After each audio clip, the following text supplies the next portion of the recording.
صل على محمد وعلى آل محمد كما صليت على إبراهيم وعلى آل إبراهيم إنك حميد مجيد اللهم بارك على محمد وعلى آل محمد كما باركت على إبراهيم وعلى آل إبراهيم إنك حميد مجيد الحمد لله وحده والصلاة والسلام على من لا نبي بعده فأعوذ بالله من الشيطان الرجيم بسم الله الرحمن الرحيم يحلفون بالله ما قالوا ولقد قالوا كلمة الكفر وكفروا بعد إسلامهم وهموا بما لم ينالوا وما نقموا إلا أن أغناهم الله من فضله لئن آتانا من فضله لنصدقن ولنكونن من الصالحين صدق اللہ العظیم۔ میرے محترم بزرگوں اور عزیز ساتھیوں، پچھلے ہفتے بھی زکوٰۃ کے متعلق بیان کیا گیا تھا اور بات کی گئی تھی اور یہ بتلایا گیا تھا کہ زکوٰۃ اسلام میں اسی طرح فرض ہے جس طرح نماز اسلام میں فرض ہے۔ جس طرح نماز کا منکر کافر ہو جاتا ہے، اسی طرح زکوٰۃ کا انکار کرنے والا بھی دائرہ اسلام سے خارج ہو جاتا ہے۔ اور زکوٰۃ کے ادا نہ کرنے پر رسول کریم صلی اللہ تعالیٰ علیہ وسلم نے جو وعیدیں سنائی ہیں احادیث مبارکہ میں وہ بیان کی گئی تھی۔ رسول کریم صلی اللہ علیہ وسلم نے ارشاد فرمایا کہ جس انسان کو اللہ نے مال عنایت فرمایا، مال جیسی دولت سے سرفراز کیا اور پھر اس نے اپنے مال کی زکوٰۃ ادا نہیں کی، یعنی جو حق اللہ نے اس میں اپنا رکھا ہے اس کو انسان نے ادا نہیں کیا، تو اللہ تبارک و تعالیٰ روز محشر کے دن اس کے مال کو طوق بنا کر اس کے گلے کے اندر ڈالے گا اور اس کے مال کو ایک اژدہا کی شکل عطا فرما دی جائے گی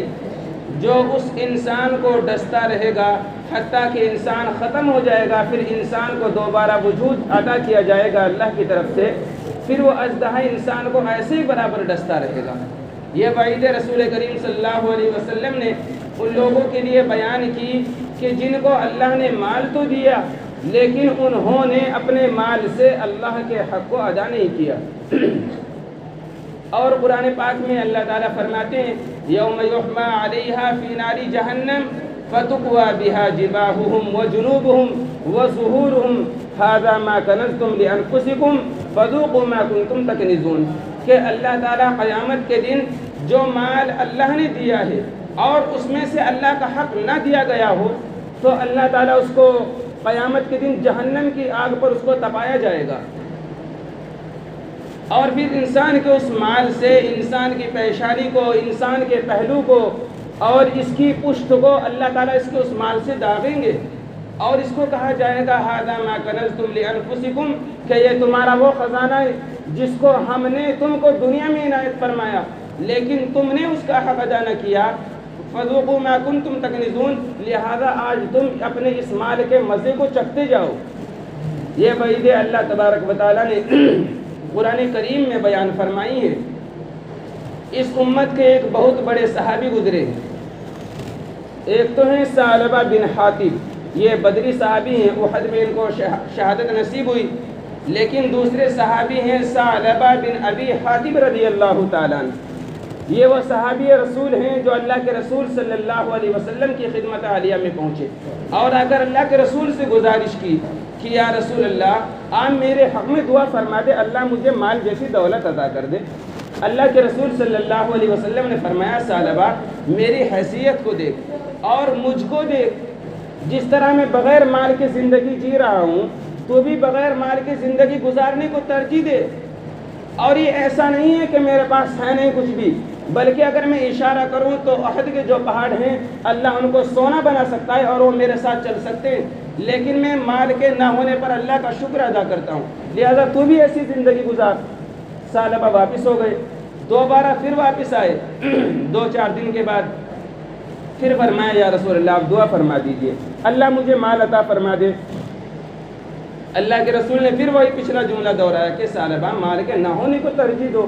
اللہ کا شکر ادا کرو. مال آئے گا تو بے شمار بیماریاں، فسادات اور فتنے، مصیبتیں ساتھ لے کر آتا ہے. لہذا تم ایسی زندگی کو ترجیح دو جیسی زندگی میں جی رہا ہوں. صحابہ پھر واپس ہو گئے. تیسری دفعہ پھر آئے 2-4 دن کے بعد اور رسول اللہ سے ارشاد فرمایا کہ یا رسول اللہ آپ میرے حق میں بس اللہ سے دعا فرما دیں کہ اللہ تعالیٰ مجھے مال جیسی دولت عطا کر دے. اللہ کے رسول صلی اللہ علیہ وسلم نے ہاتھ اٹھائے اور اللہ کے حضور عرض کی کہ یا اللہ صحابہ کو مال کی دولت سے مال و مال فرما. اب کیا تھا، اللہ کے رسول نے ایک بات ارشاد فرمائی کہ بھائی مال ملے گا تو اس میں لوگوں کا، غریب مسکین محتاجوں کا حق ہوگا، وہ تجھ کو ادا کرنا ہوگا. اس نے کہا یا رسول اللہ میں ہوں اور آپ ہیں، بس میں آپ سے وعدہ کرتا ہوں آپ میرے لیے اللہ سے دعا کر دیں، میں ان لوگوں کا حق ضرور ادا کروں گا. اللہ کے رسول نے فرمایا یا اللہ یہ وعدہ کر رہا ہے لہذا آپ اس کو مال عطا فرما دیں. اللہ تبارک و تعالیٰ نے ثعلبہ کی بکریوں میں وہ برکت عطا فرمائی کہ مدینہ منورہ کی گلیاں کم پڑ گئی اور ثعلبہ کا مال اتنا بڑھ گیا کہ ثعلبہ کو اپنی بکریاں لے کر سرکاری چراگاہوں میں مدینے سے باہر جانا پڑا. اور نوبت یہ آ گئی کہ پہلے ثعلبہ دن میں 5 وقت کی نماز مسجد نبوی میں رسول اللہ کے پیچھے پڑھا کرتے تھے، لیکن جب مال آیا تو دن میں 1 نماز گئی 4 پڑھی، دن میں 2 گئی تو 3 پڑھی، دن میں 3 گئی تو 2 پڑھی. اسی طرح اس کی پوری ہفتے کی نمازیں ختم ہو گئی. اللہ کے رسول صلی اللہ علیہ وسلم کے پیشانہ بند کر دیا حتیٰ کہ صرف جمعہ پڑھنے آتا. مال میں اور کثرت ہوئی تو پھر وہ جمعہ بھی چلا گیا اور پھر وہ اپنے جو مقام کا جو ٹھیا تھا جہاں اس نے اپنی چراگاہ بنا رکھی تھی وہیں اپنی نماز ادا کرتا اور مسجد کو تشریف نہ لاتا. تو اللہ کے رسول صلی اللہ علیہ وسلم پر زکوٰۃ کا حق نازل ہوا. اللہ تعالیٰ نے اللہ کے رسول نے کچھ صحابہ کو معمور فرمایا کہ جاؤ اور جو لوگ مالک ہیں، صاحب نصاب ہیں، زکوٰۃ جن کے اوپر واجب ہے، فرض ہے، آپ ان سے زکوٰۃ وصول کر کے آؤ. صحابہ ثعلبہ کے پاس پہنچتے ہیں، ثعلبہ سے کہتے ہیں کہ بھائی اللہ نے تجھے مال دیا ہے، اللہ کے رسول صلی اللہ علیہ وسلم پر حکم نازل ہوا کہ لوگوں سے زکوٰۃ وصول کر کے لاؤ، لہٰذا ہم آئے ہیں. ثعلبہ نے کہا کہ بھائی ایک کام کرو، آپ جو دیگر مالدار ہیں ان کے پاس جاؤ، لہٰذا میں زکوٰۃ کی کاؤنٹنگ کر کے اس کو پورا وہ کر کے میں ادھر جانور نکال کر رکھتا ہوں، واپسی میں وہ جانور لے کر چلے جانا. وہ صحابہ دوسرے لوگوں کے پاس گئے اور ان سے زکوٰۃ وصول کی، پھر واپس ثعلبہ کے پاس آئے. ثعلبہ نے پھر کہا کہ یہ تو ایک ٹیکس ہے جو یہود و نصارہ پر لازم ہوتا ہے، ہم تو مسلمان ہیں، ہمیں کون سی زکوٰۃ ادا کرنی ہے، ہم تو اللہ کے ماننے والے ہیں، یہ تو ایک ٹیکس ہے، یہ کوئی زکوٰۃ وکات نہیں ہے، لہٰذا میں کوئی زکوٰۃ نہیں دیا کرتا، آپ یہاں سے واپس جاؤ. صحابہ نے جا کر رسول اللہ سے ارشاد فرمایا. اللہ کے رسول نے صرف ایک جملہ ارشاد فرمایا کہ ثعلبہ پر افسوس. اللہ کے رسول نے فرمایا کہ ہائے ثعلبہ، تیری ذات کے اوپر افسوس جو اتنی بڑی بڑی باتیں کرتا تھا کہ اللہ میں سب کا حق ادا کروں گا، آج وہ زکوٰۃ کو اللہ کے حکم کو ٹیکس بتا رہا ہے اور یہود و نصارہ سے جس طرح وصول کیا جاتا ہے اس طرح وصول کرنے کی اس کو ترجیح دے رہا ہے. اللہ کے رسول صلی اللہ علیہ وسلم کی زبان سے ادھر نکلنا تھا، بس پھر اس کو پتہ چلا. وہ اپنی زکوٰۃ کے جانور لے کر رسول اللہ کی خدمت میں پہنچا. اللہ کے رسول نے قبول نہیں فرمایا اور فرمایا کہ تیرے ایسے مال کی اللہ کو اور نہ اللہ کے رسول کو کوئی ضرورت ہے. اللہ کے رسول نے رحلت فرمائی. ابو بکر کا دور آیا، نہ آپ نے قبول کیا. حضرت عمر کا دور آیا، نہ آپ نے قبول کیا. وہ اسی حالت میں دنیا سے رخصت ہو گئے. تو اللہ نے یہ زکوٰۃ انسان کے اوپر فرض کی ہے. یہ غربا، مسکین، محتاج لوگوں کا حق ہے. ہمارے معاشرے میں ایک بڑی غلط فہمی ہے اور وہ یہ ہے کہ ہم اپنی زکوٰۃ کو رمضان کے مہینے میں نکالتے ہیں، حالانکہ رمضان کا زکوٰۃ سے کوئی تعلق نہیں ہے. رمضان کا تعلق روزوں سے، صدقہ فطر سے، لیکن زکوٰۃ سے رمضان کا کوئی تعلق نہیں ہے. یہ الگ بات ہے کہ رمضان میں ادا کرنے سے ثواب 70 یا 700 گنا بڑھا دیا جاتا ہے، لیکن یہ ان کے لیے بڑھتا ہے کہ جن کا نصاب بھی رمضان ہی میں پورا ہو رہا ہو، جن کے مال پر سال بھی رمضان ہی میں گزر رہا ہو، جو نصاب کے مالک یعنی زکوٰۃ جن کے اوپر واجب رمضان ہی میں ہوئی ہو. یہ فضیلت ان کے لیے. اگر کوئی انسان شوال میں اس کے اوپر زکوٰۃ نکالنی تھی، اس کو شوال میں اس کا سال پورا ہوا یا ذی الحجہ میں اس کا سال پورا ہوا، اس نے اپنی زکوٰۃ کو روک کر رکھا اور سمجھا کہ رمضان میں ادا کروں گا تو زیادہ ثواب ملے گا. اللہ کے رسول نے فرمایا کہ نیکی میں تاخیر کرنا بھی گناہ ہے. یہ اللہ نے حق رکھا ہے غریب مسکین لوگوں، غریب مسکین محتاجوں کا. ہم تو زیادہ ثواب کے چکر میں رمضان تک ترجیح دیتے ہیں، لہٰذا ان کو بھی زیادہ ثواب کی اسی طرح ضرورت ہے جن کا یہ حق ہے. اگر ہم وقت پر اس کو ادا کریں گے، ان کی ضروریات رمضان سے پہلے پوری ہوگی، وہ بھی اللہ کی عبادت میں ہماری طرح بڑھ چڑھ کر حصہ لیں گے. لہٰذا رمضان سے زکوٰۃ کا کوئی تعلق نہیں ہے۔ زکوٰۃ کن چیزوں پر واجب ہوتی ہے؟ زکوٰۃ 4 اموال پر واجب ہوتی ہے۔ نمبر 1 سونا، نمبر 2 چاندی، اور اسی طرح نقدی مال۔ چوتھے نمبر پر مالی تجارت۔ مالی تجارت وہ نہیں ہے جس کو ہم سمجھتے ہیں۔ مالی تجارت شریعت کی نظر میں اس مال کو کہتے ہیں کہ جس کو انسان نے خریدتے وقت آگے بیچنے کی نیت کی ہو۔ مثلا ہم نے کوئی پلاٹ لیا اور ہم نے اس کو اس نیت سے لیا کہ جب آنے والے وقت میں اس پر پیسے بڑھیں گے یا اس کی انکم میں اضافہ ہوگا میں اس کو تبھی فروخت کر دوں گا، لہذا اس پلاٹ پر زکوٰۃ واجب ہوگی۔ اسی طرح ایک انسان کے پاس 25 گاڑیاں ہیں، ایک گاڑی صرف اس کی ضرورت کی ہے، لیکن 24 گاڑیاں جو ہیں وہ ان سے صرف شو مارتا پھرتا ہے، اپنی بڑائی دکھاتا ہے تاکہ لوگ دیکھیں کہاں یہ بڑا انسان ہے، اس کے پاس بڑی گاڑیاں ہیں۔ تو آپ بتاؤ ان گاڑیوں پر زکوٰۃ واجب ہوگی یا نہیں؟ ان گاڑیوں پر زکوٰۃ واجب نہیں ہوگی، کیونکہ وہ تجارت کی نیت سے اس کے پاس نہیں ہے، وہ صرف شو مارنے کے لیے، شو مارنے کے لیے چاہے 1 خراب کی گاڑی ہو اس پر بھی زکوٰۃ نہیں ہے۔ زکوٰۃ اس پر ہے جس کے ساتھ انسان کی تجارت کی نیت جڑی ہوئی ہو، یعنی بیچنے کی نیت جڑی ہوئی ہو، اور وہ نیت بھی اسی وقت سے اس کے ساتھ جڑی ہوئی ہو جب سے اس نے اس کو خریدا ہے۔ ورنہ چاہے انسان کے پاس 1 لاکھ کی گاڑی ہو، 1 کروڑ کی گاڑی ہو، اس پر بھی زکوٰۃ نہیں ہے کیونکہ ضرورت کے لیے رکھی ہوئی ہے۔ اور اسی طرح ان کا نصاب کیا ہے، یعنی کتنے مال پر زکوٰۃ انسان کے اوپر واجب ہوتی ہے، اور کتنے مال کے اپنے پاس موجود ہونے کے ساتھ انسان شریعت کی نظر میں مالدار ہو جاتا ہے۔ سونے کا نصاب 7.5 تولہ سونا انسان کے پاس موجود ہو، اور اسی طرح چاندی 52.5 تولہ چاندی، اور اسی طرح نقدی مال اور مالی تجارت 7.5 تولہ سونے کا جو نصاب ہے، اس کا اعتبار اس وقت کیا جائے گا جب انسان کے پاس سونے کے علاوہ کوئی اور چیز موجود نہ ہو، یعنی نہ اس کے پاس چاندی ہو، نہ مالی تجارت ہو، نہ نقدی مال ہو، 1 روپیہ بھی اس کی جیب میں موجود نہ ہو، چاہے سونا اس کے پاس صرف 5 تولہ ہے تب بھی زکوٰۃ واجب نہیں ہوگی، کیونکہ تنہا سونے کا نصاب 7.5 تولہ ہے۔ اسی طرح چاندی، جب چاندی کی 52.5 تولہ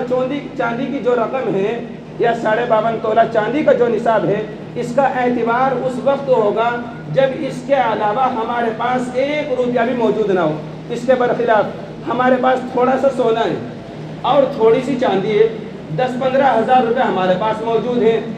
اور اسی طرح مالی تجارت میں سے تھوڑا بہت سامان ہے، تو پھر ہم یہ دیکھیں گے کہ اس تمام سامان کو ملا کر اس کی رقم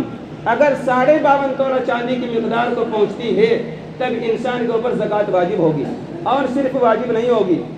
بلکہ انسان شریعت کی نظر میں مالدار ہو جائے گا، جس کی رقم آج کے حساب سے تقریباً 36,000 روپے بیٹھتی ہے۔ 52.5 تولہ چاندی کی جو قیمت ہے وہ 700 روپے تولہ کے حساب سے کم و بیش 36,000 روپے بیٹھتی ہے، یعنی جس انسان کے پاس آج رمضان کا 18واں روزہ ہے، مثال کے طور پر ایک انسان کے پاس 18ویں روزے کو 40,000 روپے کہیں سے آ گئے، تو آج وہ شریعت کی نظر میں مالدار ہو گیا، اس کے اوپر زکوٰۃ فرض ہو گئی، لیکن نکالنی نہیں ہے آج ہی، بلکہ دوسری شرط زکوٰۃ کے اندر یہ ہے کہ اس مال کے اوپر سال گزر گیا ہو۔ آج 18 رمضان کو 40,000 روپے آئے، شریعت کی نظر میں مالدار ہو گیا، اب آنے والے رمضان میں 18ویں روزے کو وہ اپنے سارے مال کا ٹوٹل لگائے گا، اگر پھر اس کا مال اس کے پاس زکوٰۃ کی رقم کو پہنچتا ہے، یعنی 52.5 تولہ چاندی کی مقدار کو، پھر وہ زکوٰۃ نکالے گا، سال گزرنے واجب ہے۔ سب سے بڑی غلطی ہماری ہے کہ ہماری کوئی تاریخ متعین نہیں ہے، ورنہ اگر تاریخ متعین ہو، جیسے آج 18 ہے، 18 کو ہمیں زکوٰۃ نکالنی تھی، 17 میں ہمارے پاس کہیں سے 10 لاکھ روپے آئے اور وہ غروب آفتاب سے پہلے ہم سے خرچ ہو گئے، اب 18 کا ہمارے پاس کچھ نہیں بچا تو زکوٰۃ بھی نہیں دینی ہے۔ اور اسی طرح 18 کو ہمارے پاس کچھ نہیں تھا جس دن ہمیں زکوٰۃ نکالنی تھی، غروب آفتاب کے بعد ہمارے پاس کہیں سے 10 لاکھ روپے آئے تو اب زکوٰۃ ختم ہو گئی، کیونکہ اس دن تو ہمارے پاس مال نہیں تھا جس دن ہمیں زکوٰۃ نکالنی تھی۔ ہم صرف اٹکل چلاتے ہیں، اٹکل سے زکوٰۃ ادا نہیں ہوتی۔ آپ اچھی طرح زکوٰۃ کا حساب لگا کر، جس طرح ہم اپنے معاملات کو 1-1 روپیہ جوڑ کر دوسروں سے لیتے ہیں، اسی طرح یہ بھی اللہ کا حکم ہے، اور اللہ کے حکم کو اچھی طرح جوڑ کر جب ہم ادا کریں گے تو اللہ ہمارے مال میں خیر و برکت عطا فرمائیں گے۔ اس لیے جو مال اللہ نے دیا ہے اس کے اندر اللہ کا حق ہے اور اس کا ادا کرنا انسان کو پر واجب ہے۔ دوسری بات صدقہ فطر، صدقہ فطر کی مقدار جو مظاہر علوم کا فتویٰ ہے وہ 46 روپے ہے، اس سے کم میں فطرانہ ادا نہیں ہوگا۔ ایک صاحب نے بات بتلائی کہ جی جو منڈی کا ریٹ ہے وہ 2270 روپے طے ہوا ہے، وہ صرف طے ہوا ہے، اس حساب سے ابھی بک نہیں رہی ہے گیہوں بلکہ جو بک رہی ہے وہ 2700 یا 2800 روپے کا ریٹ ہے۔ جو موجودہ رقم فی الحال چل رہی ہے اس کے حساب سے ہمیں فطرانہ نکالنا ہے۔ آپ 2800 روپے کے حساب سے جب 1.25 کلو گیہوں کو حساب لگائیں گے تو 46 روپے آپ کے حساب میں آئیں گے۔ اس لیے فطرانہ جو ہے وہ 46 روپے کا ہے، اور اس کی جو مدت ہے وہ عید کی نماز سے پہلے ہمیں ادا کرنا ہے، تاکہ ہمارے جو غریب مسکین محتاج بھائی ہیں ان کی بھی ضروریات پوری ہو جائیں اور وہ بھی عید میں ہماری طرح خوشیاں میسر آ سکیں ان کو بھی۔